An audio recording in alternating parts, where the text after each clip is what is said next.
rise, pledge allegiance. I pledge allegiance to the flag of the United States of America and to the republic for which it stands, one nation, under God, indivisible, with liberty and justice for all. Welcome to the Wilton Selectboard meeting of February 1st, 2022. Minutes of the December 14th and January 18th meeting. Accept the minutes. The December 14th are only partially done, so you didn't see them. I have faith in it. They're almost done. You'll get. Got a motion, do we have a second? Phil? Phil for a second. Any questions, concerns, errors, omissions? Suppose we got to do a roll call. Phil, how do you vote? Aye. Tiffany, how do you vote? Abstain. Tom? Aye. Keith? Yes. And I vote yes. Public comment. That's you folks. Quiet. This is going to be a quick meeting. Moving on to the Mount Blue TV budget.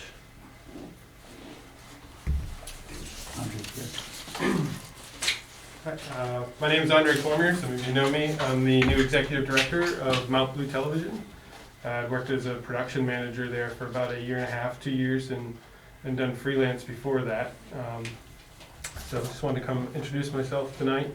For those of you who haven't met me, I've been here trying to get out and continue to build on the successes that the station's had, and also to start branching out into new avenues and doing the best we can to provide the best community access station we can for the 4 different communities that we serve.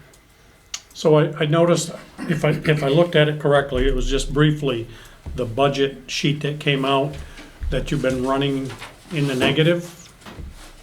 We, Did it show that way? I thought it was like $3,000. no, we haven't. No, it was I didn't look at that one. It was the other. It was the running spreadsheet just for grand totals.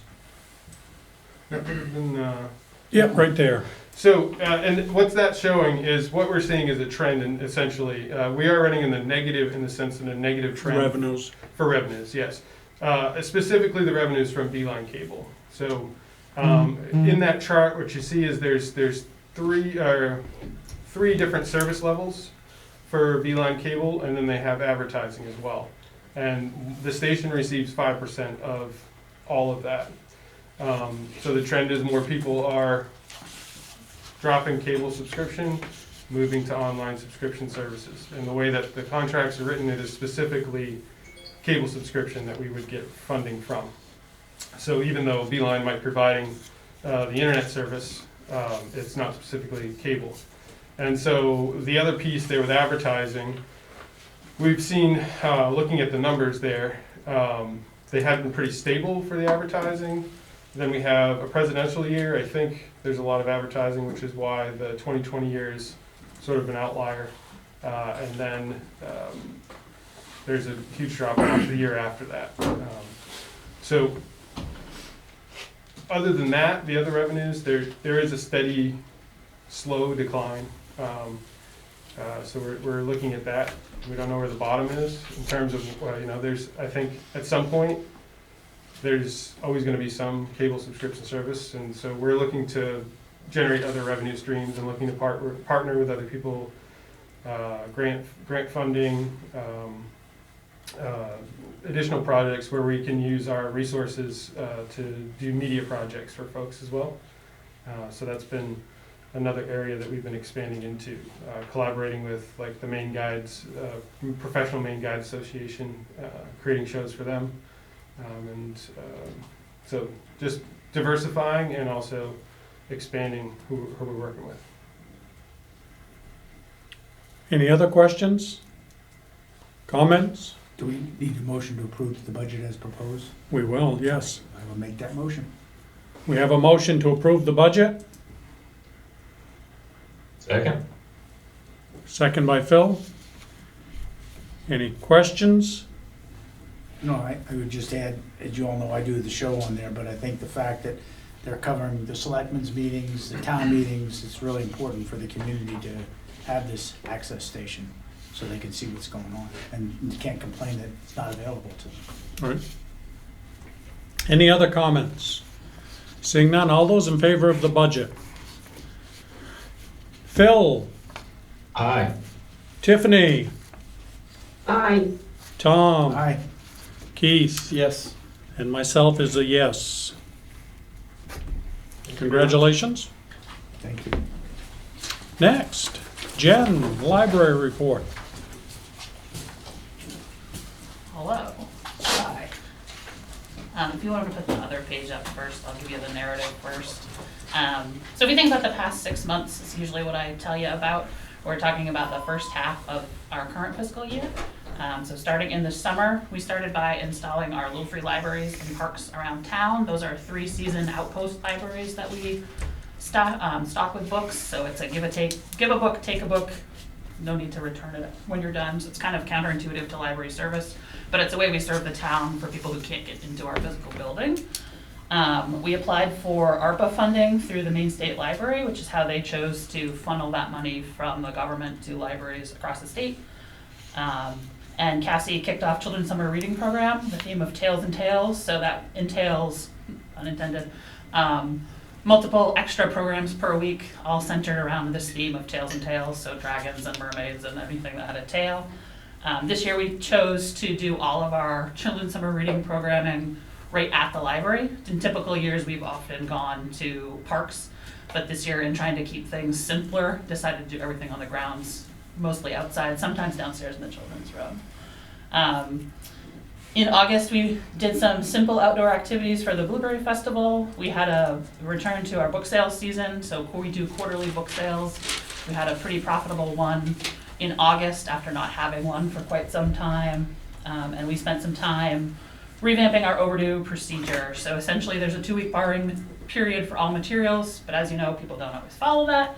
So we have to wrangle a system of getting stuff back to the library.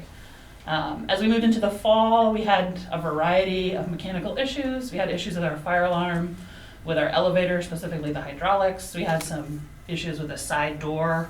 It was so humid, the door was swelling and not able to open. So we were either stuck inside the library or stuck outside the library. Pretty simple fix on that one, just sanding it down and resealing it. Also, September came and it was less humid. So we'll have to look into that in the future, and hopefully by sanding it down and resealing it, less water will be in there and it will operate as normal. In October, we received the ARPA money and spent the bulk of it replacing all of our public access computers, which was a long time coming. Those computers were 10 to 12 years old, and with multiple daily use, things got outdated quickly. So we replaced all 4 of those, and we have started overhauling our website, which again, just an updated, the website's been around, it's very dated and lots of information, so trying to simplify that. We also returned to Harvest Day, so it's a annual October event, all things fall, pumpkins, scarecrows, cider, harvesting, everything. We had more than 100 kids running around, which was fantastic energy and great programming for the fall. In November, Cassie did a big kid story time. So in general, when we think about story time, we think about, teeny tiny kids, and we realized that, there's the 8-year-old to 12-year-old preteens that also would enjoy some programming. So Cassie did a read aloud with them. She read a Roald Dahl book in weekly intervals, which is pretty well attended. Moving through December, the board completed a bylaws update, which was a long time coming. I think probably the highlight of December was the return of the train village. So a local volunteer spends many, many hours setting up his model train village in the middle of the library, and then we did 4 Polar Express pajama story times. In previous years, we've done one big event where it's indoors. We tried to split it, so we did 4 sessions of that, so families could come sign up for a 4 o'clock, a 5 o'clock, a 6 o'clock, and then we kind of shuffled people through. That was the past 6 months. Going forward, we've run out of room in the children's room, so Cassie and I have started a weeding project for picture books. Basically, every book has a lifetime. These have come to the end, and we'll move them on to other purposes, create some, space on the shelf. I have 2 big reports coming up. The annual appeal is also going to go out either next week or the week after. It's budget season, and then we move on to spring and summer. If you go to the second page with all the numbers, essentially I give you all these things every time I'm here, and it's hard to compare them, as we know in the past 2 years. I think some trends that we're seeing is that our circulation is similar to last year. There's a slight increase, and then we've seen a major increase in patron visits. So people returning to the library. Narratively, I think people are still making less visits and taking out more materials at a time. So instead of seeing a family every Thursday, we'll see them twice a month, but they're taking 2 bags full of books. So people are certainly still using the library. And then the other significant increase in numbers is under both library programs and library program attendance. So that in May, we returned to in-person story times. And then obviously people came to these, and then we had more of them. So things are going well. We still see daily traffic, and there you go. Any questions, comments? Tiff or Phil, any questions? Oh, just that you're doing a good job. Make a motion, we accept the report as presented. It's been moved to accept the report. Got a second? Tiffany? I second that. Any questions, concerns? Seeing none, all those in favor? Phil? Aye. Tiffany? Aye. Tom? Yes, Keith? Yes. And I vote yes. thanks, Jen. Thank you. Thank you.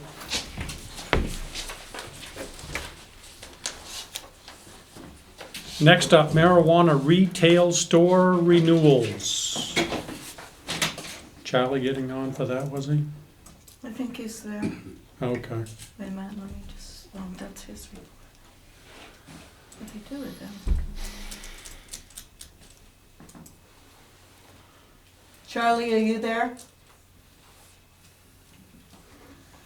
I'll start out the He's annual. there now. Should He be is, okay. Yeah, He's in the dark. there. It's COVID. How you feeling? I'm doing okay. Really, it's very mild.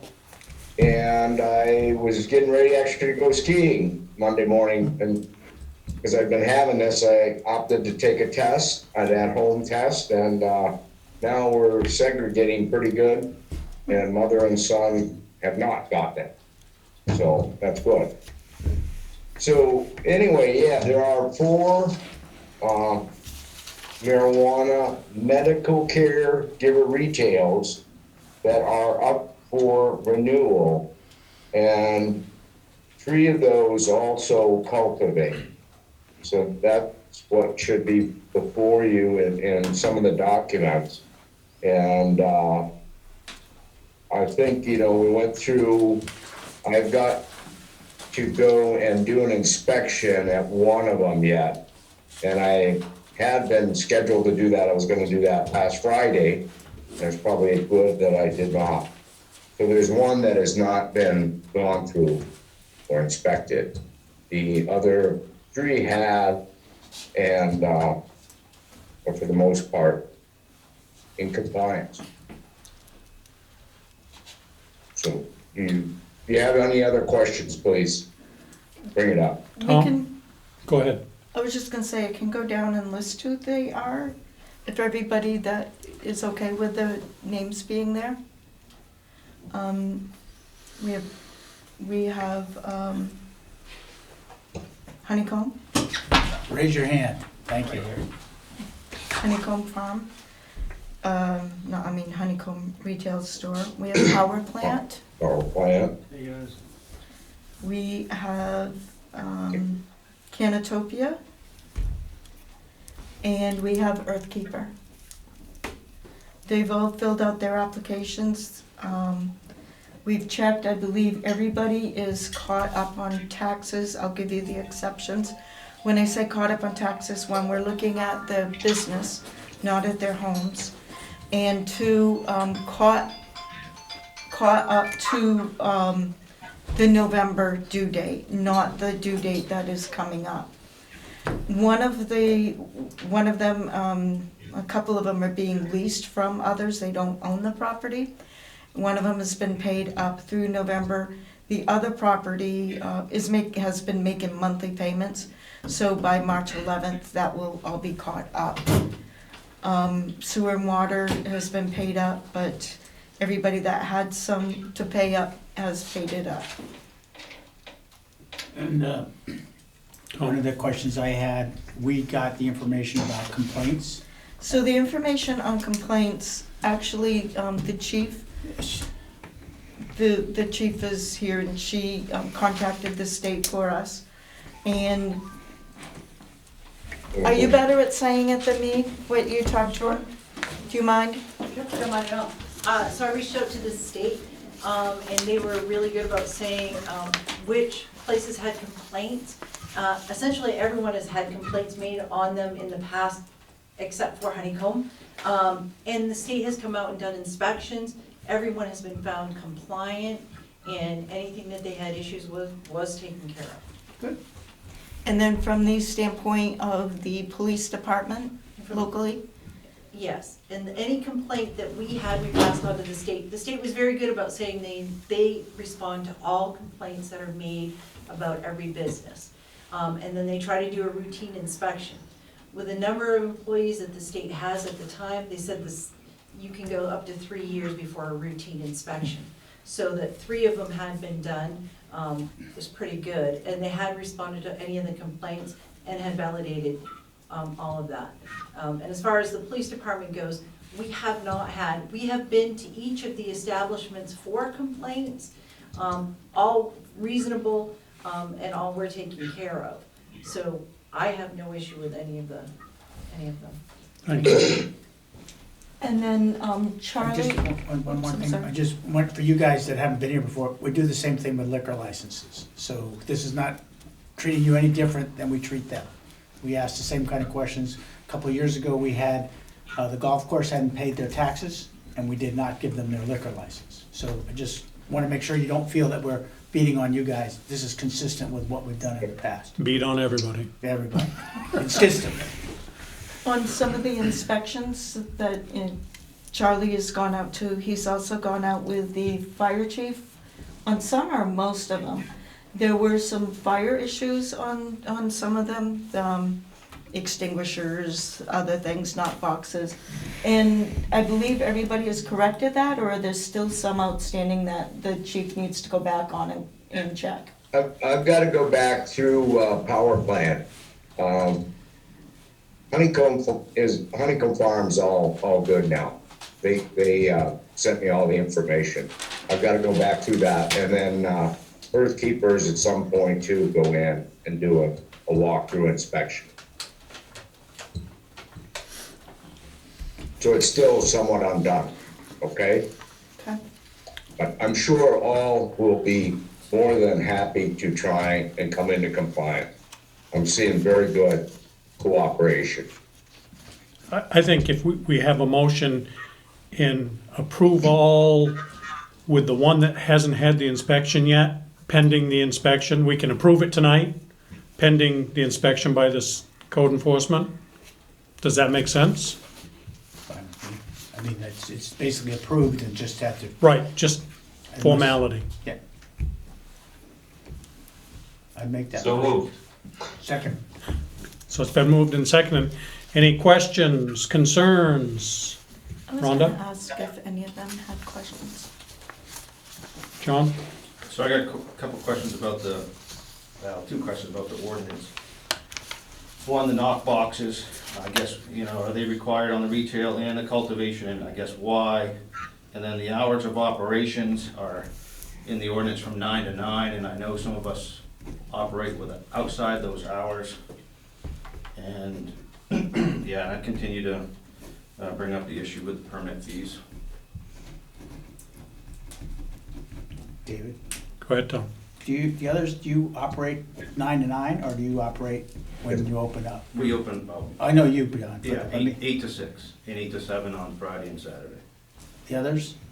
I mean, I'm not looking, because I think that's silly of us to put in the ordinance of any business, what hours they can be open and what hours they can be closed. Since I opened my store, I've been open 7 a.m. to 9 p.m. That was like 2 years ago, I think. So I think that's something, as an ordinance-wise, we gotta change. We don't tell any other business when they can open and when they can close. Right, and we've got some ordinance items to change in there because marijuana keeps seeming to be evolving all the time. So we'll add that in, if you can write that down, Charlie. The time, business operation. David? Keith? I do think, Tom, that it's come up in the, Okay, I think it's come up in the past for noise concerns, is why, it has. yeah. But in this case, it wouldn't be, Oh. but I think that's where it came from in the ordinance originally, was concerns about noise and neighbors. Like I said, not so much with this as some other businesses that are in town. Okay, but do we put a time limit on a bar? I don't know. I don't remember. Charlie, do we put a time limit on when, like, Calzaleos can be open? Or We Admission? do not, we don't regulate that. Yeah. It's a restaurant, so that would become the state and the state liquor laws. Okay. So, we could change that if you want to amend it, you want to change it. I mean, I think it was this establishment that brought it up originally, that they want to be outside. I think I tried to get the ordinance out to everybody before, but there's always a kind of a little wrinkle. I try to be flexible. That's I good. didn't realize, I don't go and check them at the different times. How come you're not going at 7 o'clock in the morning, Charlie? I think that's 7 in the evening, 8 to 7. Anyway, the other thing, the Knox box, it's more promoted by the fire department to probably protect some of your personal property, fire and police, if there's a need to get inside the premises quickly. It is not a requirement, but it is a strong suggestion. Is that for retail and cultivation? Does that have retail and cultivation? If you've got separate entrances, it can all be covered. That really is better covered by Sonny Dunham than myself. But I'm pretty sure that 284 Main Street, the large apartment building there, that used to be the original Bass, Cusino Properties, that has a lockbox, a Knox box that enables people to get in. That's what the model is. An establishment can choose not to do that. Very good. Any other questions? We'll go to a vote. Phil? Aye. Tiffany? Aye. Tom? I, Keith? Yes. And I vote yes. And as far as the permit fees, when we set them a few months ago, we had discussion about it, and we kind of went middle ground on it and said we would reassess once we run a cycle through to see how much time between police, fire, code enforcement, and people within the town office actually put forth. So could go up, could go down, could stay the same, but we are gonna review it. David, that was great, thank you. I was gonna say the same thing, it's just to make sure that the town, we document everything, because it's exactly what we decided. Because the way the law reads is that we're supposed to charge what it costs us to comply Right. with it, so. You voted on this? Yeah. You voted, right? Yep. I wanted to bring one more thing up under marijuana. We have a retail store that is here tonight that would like to transfer to the new, to the dispensary category. It's not a new category by the state, but it's been expanded. And therefore, one store and two of our cultivation places that will be coming before the board soon would like to go for that category.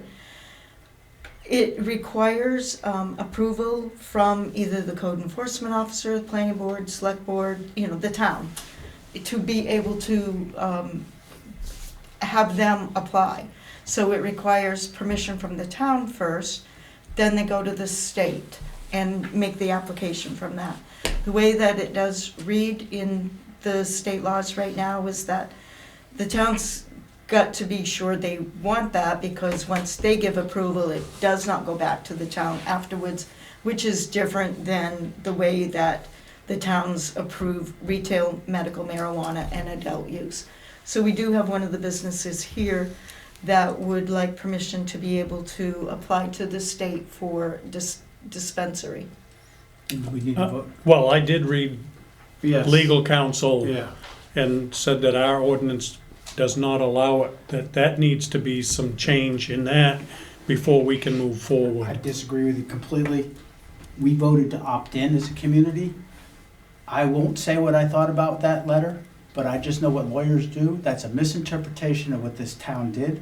So I will be voting for all and anybody that wants to have this. We've clearly said we are an opt-in community. That's done. And the fact that it's not clear in the ordinance, that night, and Rhonda, I believe you looked up the minutes, it was very clear what we did that night. So we don't need to wait and change the ordinance. What Tom's talking about is, it was either, Charlie and I looked it up again, the 2018 or 2019 town meeting, that the very first time the town opted into, I think it was the first time, opted into having marijuana within the town, dispensaries was included at that time. The attorney's interpretation of that is that, I think she didn't like the wording of that it was done. At the time, we had different attorneys we went through. We don't have it in the newest ordinance or on the tables of where they would be located. Because even as much as a year ago, we didn't realize they were going to expand the amount of dispensaries that they were allowing. It pretty much had been, It's a moot point then. One per county, they said. it was, I don't know, what was the total dispensary? Eight.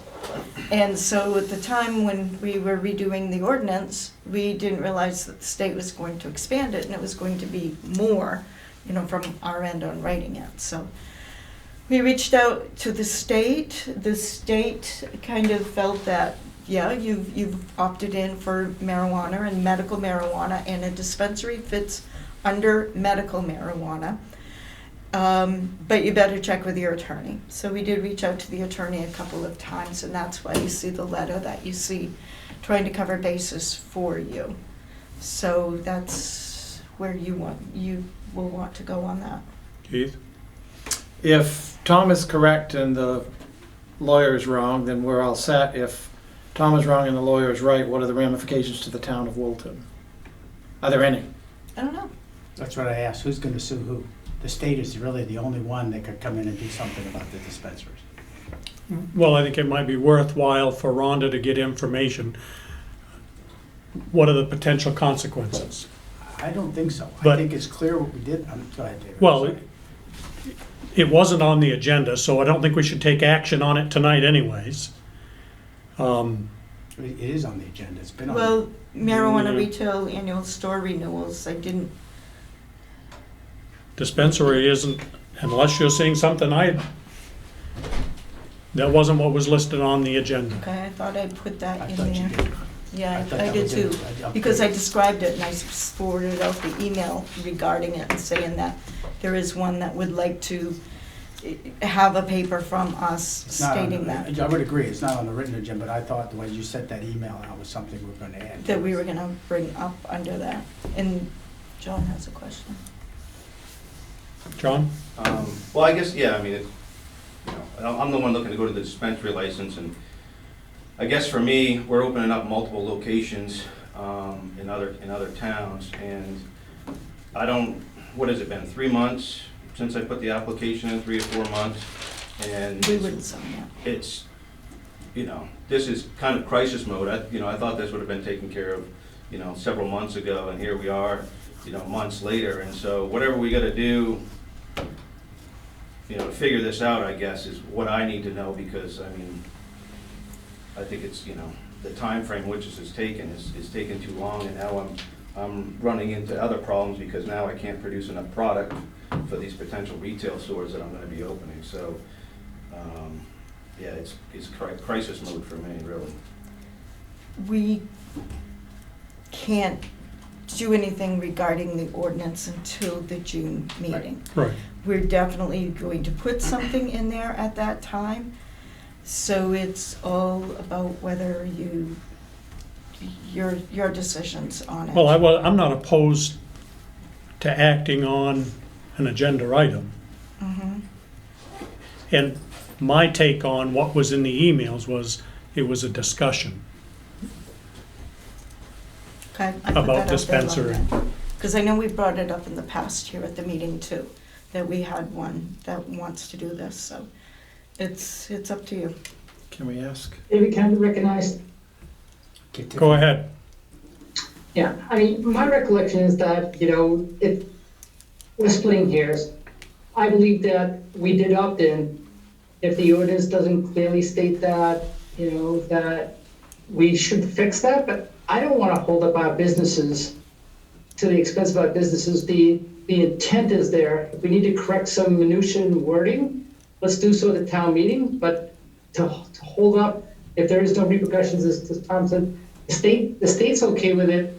And if we need to go back and revise the ordinance to make it just so, that's fine, but I have a hard time that not moving forward and not allowing our businesses to thrive. Any other comments? Phil? I'd like to know what Phil thinks. Phil?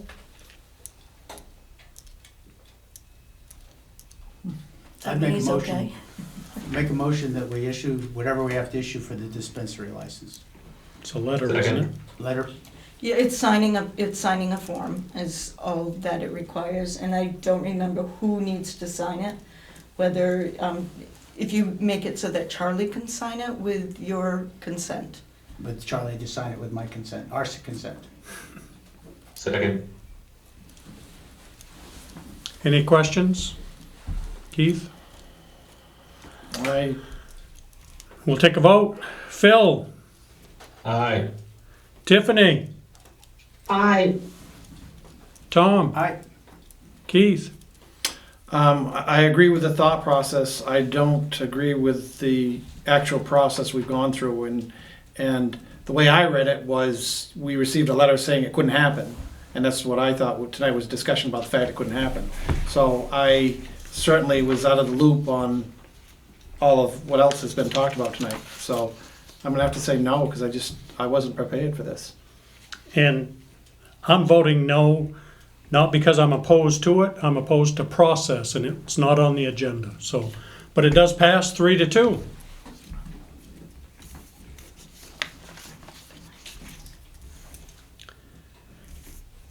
Next up, code enforcement report. Charlie? Okay, so what I put together is basically a comparison of 2021 calendar year, 2020, and there was almost 50% more permits, and the big increase was probably in garages and sheds. It was over 2 times as many, and you can see that almost in about a third more in the fees. The planning board had 5 site plan reviews, and then 4 of them were solar farms. One, which is going on right now, this Thursday, will be their presentation. It's off of Bryant Road and US 2. The other 3 were approved, and the very first site plan review was Wilson Lake Marina docking system. That was rejected and went to appeals board.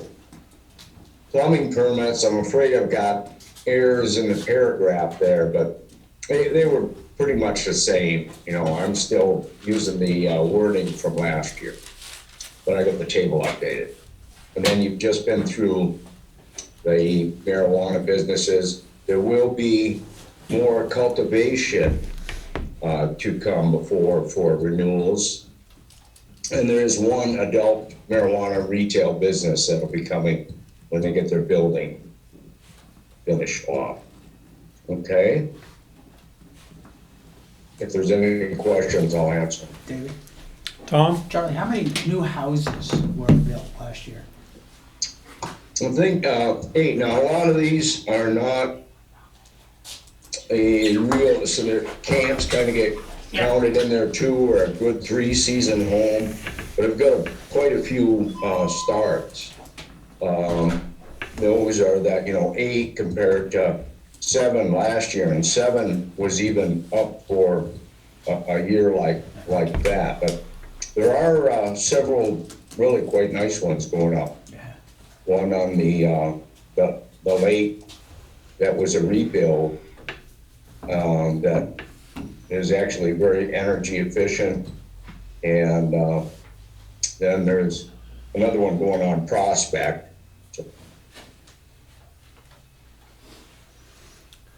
So Charlie, I actually got a call tonight just before I came here.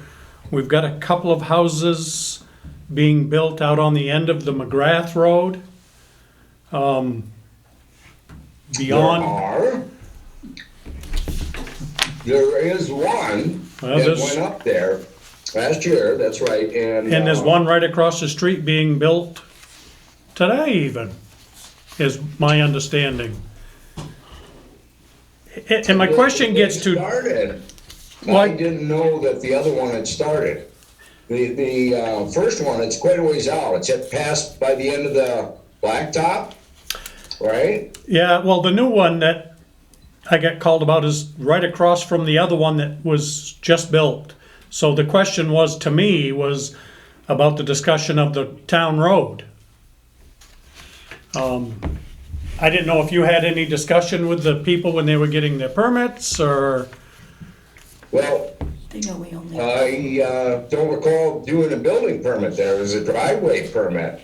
So if it's across the, what is that? It's out at the end of McGrath Road. You're starting up the hill again. It's the other side. You only got a driveway permit. So if they've done a building... Well, maybe they're gonna build this spring then. Slip Road, he's done excavation and started a building. So you'll have to tell me more. Well, maybe they haven't built yet, Charlie, and they're gonna build in the spring, but the question that I got was about the town plowing the road out beyond. We don't. I realize we don't currently. They know we don't. On the permits, so they know. Is there any questions? They may try. My knowledge is that the plowing ends at the end of the tar on McGrath Hill Road, but there is a spring after snows melt, taking care of the road, grading of it, because it becomes dirt, and it goes all the way, because that intersects, isn't it, like North Pond Road, and actually come from Handslip, and then you kind of pick up North Pond, and you come over to where McGrath is. And I believe there's a cemetery out there. There is. And so there's cleanup done to that, and that's all I know. All right? All right, thank you. Last, one more. Go ahead, Tom. Just, Charlie, the building code with the new places, there been any issues with that? The MUBEC? The MUBEC building? Repeat that? Okay, and the new houses that are being built, they have to comply with MUBEC, correct? That is the intent for a good full season home. Okay. There are people putting in what are more or less camps. And I am not about to tell them they can't try to live in there all year long if I see that they do enough of the right thing. So Good for you. there is a lot of that going on, all right? And in other towns too, what you're seeing, and actually I've seen it here, is it's kind of in between the mobile home and a pre-built shed, and you get it and it's spray foamed or framed in, and you can take it and outfit it, and it'll work real good all 3 seasons. The 4th season's gonna be pretty tough. But I do see people, and I do allow permits for that. Thank you. Anything else, Charlie? I have nothing more. Make a motion, we accept his report? Second. Been moved and seconded to accept his report. Phil, how do you vote? Aye. Tiffany? I, Tom? Aye. Keith? Yes. And I vote yes. Thank you, Charlie. To get better. Next up, Sunny, Fire Department. Yes, brought to your attention that we are having furnace problems at the public safety building. This winter especially, I have put in so far over $1,400 in maintenance on different things for that furnace. The last time, it's the circuit board that was giving them problems. Well, they couldn't find one, and they finally got it running, and it has been running.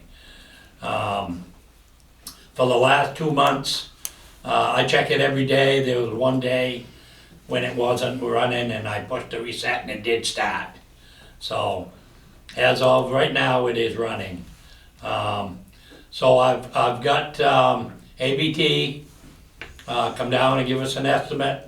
They're furnace people anyway for the town, and give me an estimate for that. And as you see, I believe you got it, what they said that would be a good fit for that. And I have to agree with them. That there is 14 years old. It's treated us pretty well. It was 12 to 15 years life of them. So it's done very good over the years. So I think it's time that we gotta look into replacing that. This is a replacement for it. It's the updated one. And what it consists of is, it would be the wall-hung unit. And it's a little bit bigger, I believe, than the one we got. Because now everything is out of code. It has to be brought up to code and redesigned some so it's more easier to work on. So everything, all the piping, everything will be on the wall, that type of thing. Circulators, and that will be on the wall versus out in the middle of the room. Have to have thermocouplings, which it doesn't have now. But that's what it's gonna consist of, so.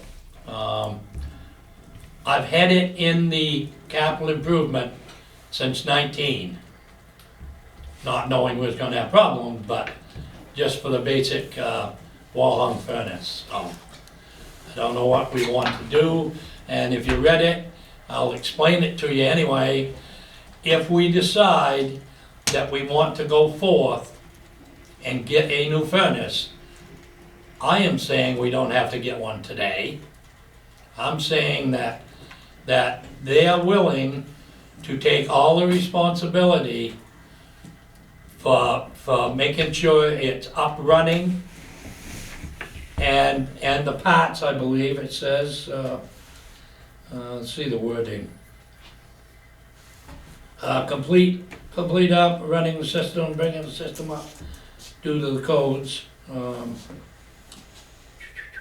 Trying to see where it says. I did read that, but Responsible It's in to there. maintain current boiler until new one It's is in there Right. somewhere. yeah, So, and they are willing to take the responsibility and the cost for that. If we say, okay, in the spring, it's time to go ahead and do that. And I checked the funds, okay? Right now, we have $10,488. And if we go forth, as we have in the last few years, with $6,000, that would give us enough to purchase and have that installed. So I'm bringing it to the board to see what we want to do with it. David? Keith had his hand up first, so Okay. I'm gonna ask Tiffany's policy question. RFP. In spending that kind of money, what is the policy? Well, generally, for over 10,000, it would be to get 3 separate quotes, except for the exception of when you, I don't have it right in front of me, but when you're working with one all the time. So it's like, we always work with ABT for all of it. That's why I didn't tell him to go get 3 quotes right now, because we do work with them. If we get 3 quotes, then that's going to mean we switch furnace dealers. Not necessarily. That was the only reason why I didn't ask him to get 3 quotes. It's my opinion to always get at least a second one to see if we're even close. Into the ballpark, yeah. That really was the only reason why I didn't ask him, because of working with the same one. Okay. Over 10,000 is, I think we follow policy, but Tiff, you're next. Yeah. Keith, friend of mine, he knew the question I was gonna ask, I just didn't see him raise his hand, so thank you, Keith. Okay, we pulled it out, yeah. Tom? I agree. And my question is, can we use some of the ARAP money to help pay for this? It's in the safety building? If we can. I think it's worth that. I mean, we should get 3 quotes, Yeah. but I think we should ask if some of that money to make up the $4,000 we're short, to use that, because it's a safety building. I mean, it's a building that we need to use, and we Yep. could limp along with what we have, but we're gonna replace it. So I think it's worth asking that We'll question. check that. So Sonny can come back the next time. He's not looking to upgrade it now. He's looking to get permission so that if it is them, that they can keep it running, because they're keeping it running without having to continue investing more funds into it. That was Excuse why. me, if that board goes in that, I took it upon myself to have them make sure they have one in stock, because I can't be without heat down there. And them are at least $850. You already paid that, right? No, I haven't. It's running, so I haven't replaced it. But that's what was happening when it was down, and it shot it out in the meantime, but he got it running, so. So I'm not sure I understand. You asked him to put the board in? No. Is it- No, I Just had to get it on hand. Oh, Just okay. have it on hand in case it does go. So it's in your inventory or his inventory? Yes, So if they put it in right now, we'll pay for it. Right. If we entered into this bid with them, they'd pay for it? according to what it That's says, and what I he asked. understands. We can So that knocks clarify that. $950 off of this bid, but I still think we need to get Follow at least one policy. more quote. Right. We have a I policy. mean, I trust them, I do, but I think it's just following the policy that's Right. established. I mean, we updated the policy within the last couple of years, I think, it seems 2 or 3 years. Yeah, I'll bring up the. Doesn't do any good to I'll have a bring- I'll policy bring if up you the don't follow. Policy after, it's just that we have said that we don't necessarily go out for others if we're using one particular, but we can. Keith? I think it's a good idea that we move forward in getting one, but yes, I think we need to I have just got one go through the more books. outfit that I can have come down and give us, and they're local, they're within our area. Yeah, we definitely want somebody that can respond for maintenance within our area and not coming from far Right. away. Keith? Oh, The people that do maintenance can be completely separate of the people that do the install. It does not have to be the Okay. same people. So do you want a motion to table this? We don't have to act on it at all. we'll come Do you have back anything else, the Sonny? next time. No, I haven't, I just wanted to bring up Yeah. the price and how they agreed to take care of it until the time that they put the other one in and whatever, and like I say, I've only got, and I check that every day, and I've only had to do it once in the last 2 months, we started, there's 48 in there. Okay. So, I just, I think we can go until it doesn't, but if we're going to, Well, worst just- case scenario is putting that $850 board in, as far as I can see, but I'm no furnish man. Okay. Thank you very much. Good. Next up, consideration of Orthoimagery mapping upgrade purchase. So the county commissioners, you may have read it in the paper, last summer, fall, they took up the issue of upgrading their orthoimagery for the entire county. It's done every certain amount of time. They voted at the time not to. With ARPA funds, they brought it back up again, and they decided to use ARPA funding to get the basic, the basic imagery, which is an 18 imagery, and I'll show you the differences. This is letter here from the commissioners, is from the person who is running their ARPA funds, coordination, and just letting all the towns know that if they want, they can upgrade the imagery. So myself and a few other towns met with the coordinator of the state that's doing this, and they're gonna do it this summer, so they'll need a decision right off. I told them we'd make a decision no later than the next meeting, so that you had time to be thinking about this. So basically what is happening is the state is, the county is buying county maps of this resolution, the 18-inch pixel resolution. What I'm proposing is that we upgrade to the 6-inch. So you saw with the 18-inch, this is an example right here of the 6-inch. This is an example down here on the right-hand corner of the 12-inch. And this is an example of the 3-inch. I think overall, the 3-inch is bigger than any community needs, and a couple of the communities that are considering this at the moment are also looking at the 6-inch. To me, it could be used for, the upgrade could be used for shoreland zoning, any other code things with looking at current maps, our E911 system, and potentially other uses, whether through public safety. That was the reason why I was proposing this. The funding difference, let me find that. The funding amount for Wilton is actually to upgrade to the 6-inch is $8,500 because the county has paid the bulk of the funds of this. Let's see if I can bring this up so you can see it a little bit better. This is the pricing for all of the communities. Wilton is right down at the bottom. To go with, again, the 18-inch is already paid for. To upgrade to a 3-inch is $24,500. Another reason why that's bigger than what I think we need. The 6-inch is $8,500. The 12-inch is $3,300. This is something you could use ARPA funding for, absolutely, certainly. That's what the county used it for.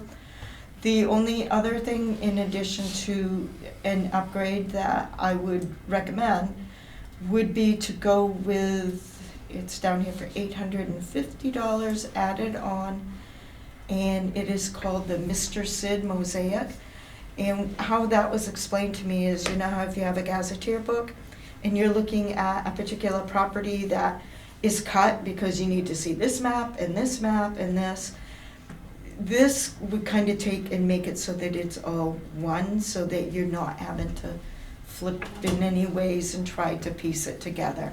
So she had kind of explained that of all of these added on value-added products, that this really is the best for communities. So I wanted to bring this up, give you this information, find out if you had any other information before we meet again and decide on this at the next meeting. Tom? Oh, I'm a map guy, and these types of things I think are invaluable for the town as it goes forward. So I certainly support it, and I support it the 6-inch. I would also think we should look in, and this is something if we're gonna wait till the next meeting for Charlie to look, maybe he has already, but does it help him also, or whoever the code enforcement, for the stereo pair work? So you can see some 3 dimensions if you need to see that out there. I mean, when I was a forester, you used to have to match up aerial photos with a scope and go cross-eyed, but that may be something that gives you some elevations and different things that would be also helpful to the town, particularly with wetland delineation, solar farm location, and so forth. So that would be the only one. What's the bottom one?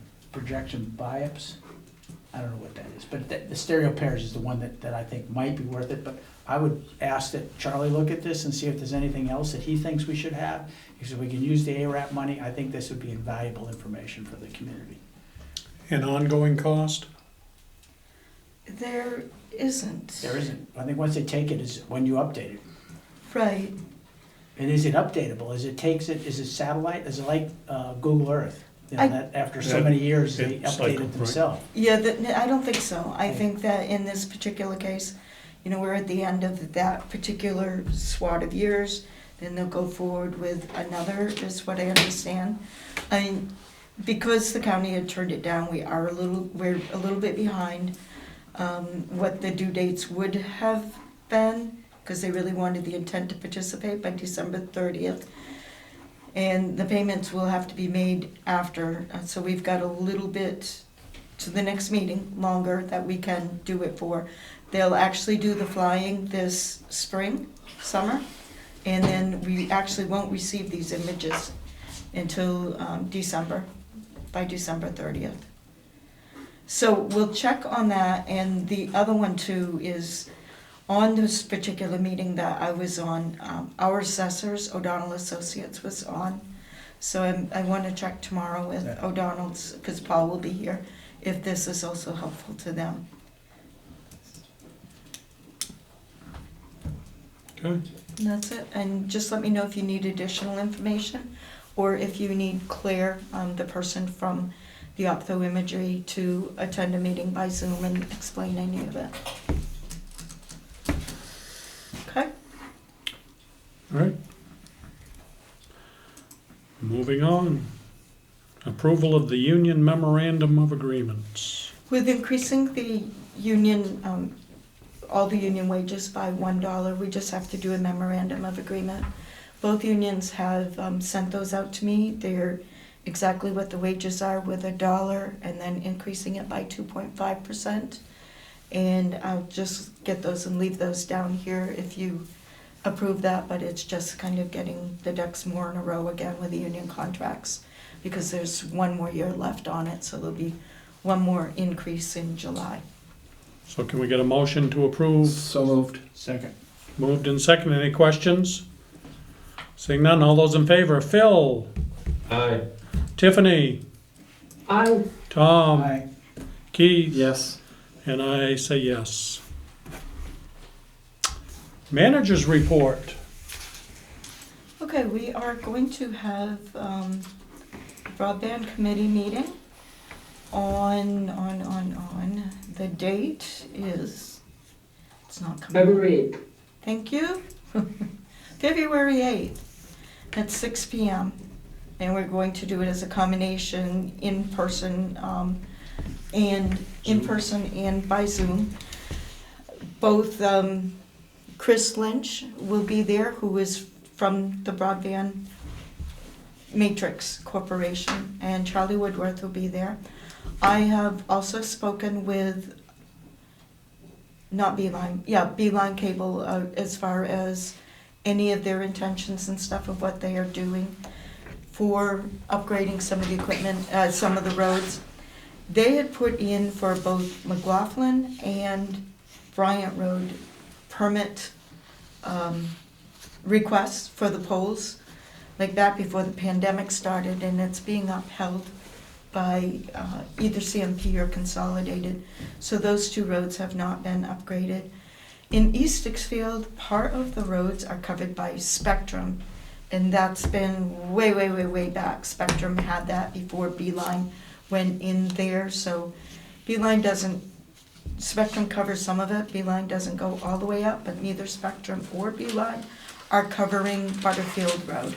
And I've got to check to see what else is not being covered out there in East Dixfield. Some of the roads, and I may have sent the map out to you, some of the roads on that particular map are dead end roads, are private roads. So if the town is going to pay that out, just wanting to make sure before we do our broadband meeting, whether the town wants to have that as part of it or not for the funding. And then there's a few other roads. A couple of years ago, Fenderson Hill was asked by Beeline if they wanted to, how many would come on because they need a certain amount to upgrade it. Beeline has all of the equipment they need to bore into the ground because everything is underground up there. At the time, they did not have very much interest up there. I think they needed 20%, they didn't get that. And as Charlie said, now, since the pandemic has happened and more people are working from home and more students are being taught from home, they may change their mind on that. So that particular road hasn't been done either.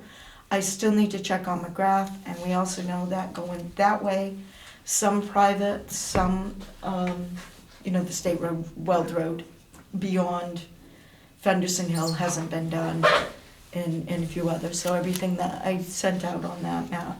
So we will discuss this. I will send out the MOU to the Broadband Committee, because I haven't done that yet, and I'll also send out an example of the town of Weld. They changed the MOU a little bit, and I'll get that to you too before the meeting that we have next week. And if anybody is interested in going to it, let me know, and I can either give you an invitation or you can attend. So, any questions on that? Keith? Can you update the map, highlight the areas that are private roads that are, or That's what I dirt still roads, have to the do. ones that we're not gonna, because it's pretty hard Yeah. to tell from that. It's hard to tell, and I had a hard time telling too, and so I'll have to. I think it was one of the broadband committee members that wrote that question into me. A lot of these are private roads, like over in the area of Pease Pond and so Or camp forth. roads, yep. Camp roads, and you starting to get people living full-time out there, like beyond McGrath, where actually that's a town road. But some of the others are private roads, so a lot of them are camps and not year-round. So I've got to look at that and update people. And then the committee will talk about that, and then it will come back to you on which way you want that. Okay. That it on, any other questions on broadband? No, other than I guess my comment would be is I'm not in favor of spending money on private roads. I think if we have them out there installing stuff, those people might be able to take advantage of Right, whatever. we're going by, hook on. Hook on. One of the things that I had questioned too was that everybody that is going to connect into it will also have to pay $400 each. This is after the town pays to get it out there, so maybe it's a good idea to find out on the private roads how many of them would want to do that too, and maybe that won't know that in 2 weeks, but because there may be some. Keith? Can we find out from Beeline what they charge to hook up to somebody?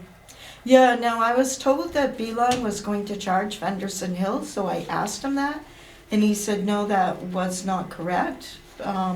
So I'm not sure where the confusion was on that part. I think this is a great discussion, but we have a committee, they can Right. figure it out and come back Okay. and make a recommendation for this. Rather than labor it. Yep. I'll be quick with the recycling committee, we're meeting on the 9th. The good news is that apparently Archie's does recycle material, which we've been concerned that perhaps we're doing all this work, and at the end of the day, it just gets lumped together. And I would, anybody who's watching or listening or wants to quote this, anybody who wants to talk about the share shack, they better get their opinion into us, because we'll probably make some be able to present to this board how we want to continue to work that. Because I've had all kinds of phone calls about it. And I put it out on Facebook. I had one person have some interest in being on it, but then he didn't send back the paperwork, so it got no other interest after putting it out there. Time, Tom? I think it's at 9 o'clock, isn't it? 9 a.m. 9 a.m. in the morning. On Wednesday the 9th. Yep. Road committee meeting, the meeting hasn't been set up yet, but we will be setting that up very, very soon. Sometime after 1:30 p.m. in the afternoon within the next few weeks. Wilson Stream Bank update, I'm just bringing that up because it was brought up at the end of the last meeting, and basically I had to go back to figure it out a little bit, but the way we had left it was that the part that was in the most dire need was privately owned.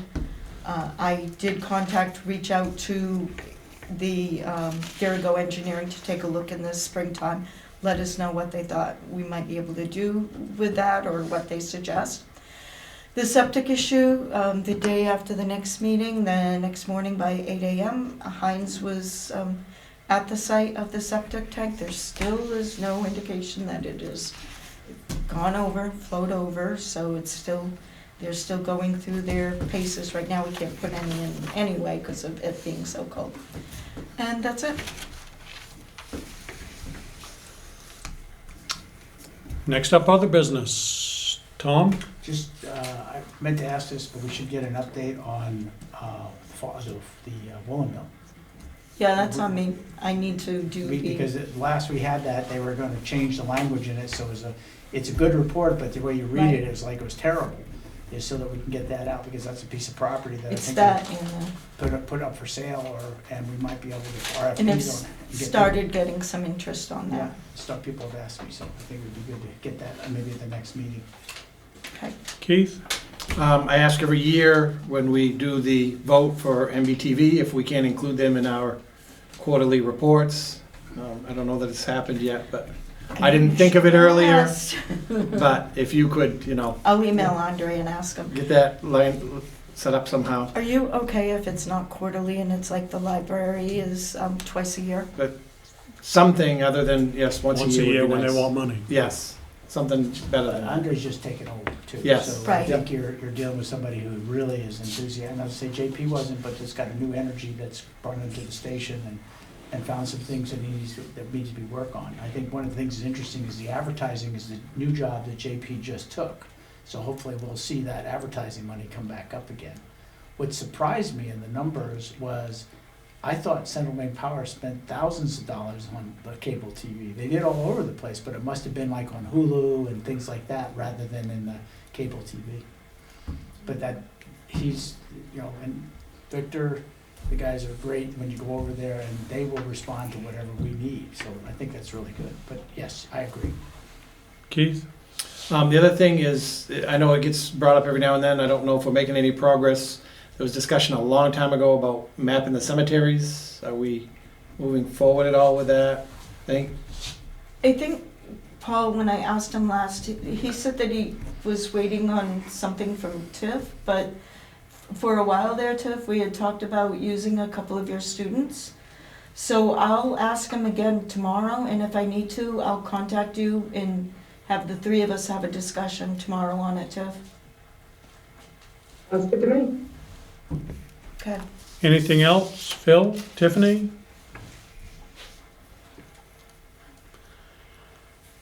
Tom, take us into executive We session. go into executive session pursuant to 1 MRSA 4056A personnel. Second. Been moved and seconded. All those in favor? Phil? Aye. Tiffany? Aye. Tom? Aye. Keith? Yes. I say yes.